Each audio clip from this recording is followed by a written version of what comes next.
Here's my nucleus again.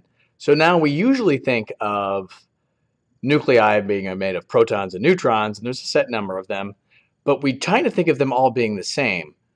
So this proton stays that way. I mean, this is a nice static picture. But in reality, that's not what's happening. So here, let's talk neutrons and protons a little bit.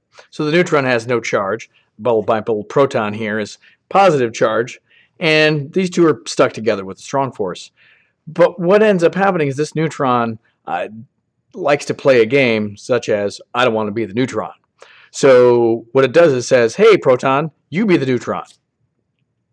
And then the proton says, well, this is kind of fun for a little while, except it's not a proton anymore. It becomes the neutron. The neutron becomes the proton.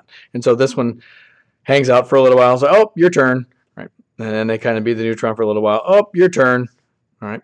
And so what ends up happening is at any given time, I have one proton and one neutron, but it's a different one at any other time as you're exchanging in between there. This is one of the things that weak force does. So as you're moving back and forth, generally, this is pretty good, right? Everything seems to be okay unless you have too many neutrons relative to the number of protons, and the neutron can't play, I don't want to be neutron anymore.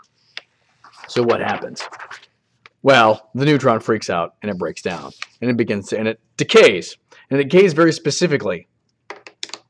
So what ends up happening is one of the neutrons splits and turns into a proton. It wants to become a proton, and it spits out this particle, and this particle comes flying out. It's not a nucleon, so it can't exist in the nucleus.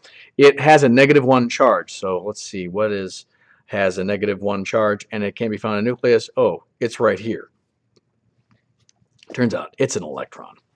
So let's take a look at what that situation is. So let's take thorium again, our thorium-234 from the 234, which is 90. Now it's going to beta decay. So it's going to have -1 charge. So let's plug this in there. Let's find out what my new element's going to look like. So this is 0, 2, 34, 90. What -1 is 90? 91. So what you've seen is I've increased the number of protons, but I keep the number of nucleons the same. This turns out to be protactinium, by the way. So our general rule for beta decay is, so you have the parent, which has A and Z, A number of nucleons, A nucleons, and Z is protons. That turns into a beta particle, which looks like that. Whoops, that's a horrible looking beta particle. There we go. And that's going to turn into your daughter with A, Z plus 1. All right.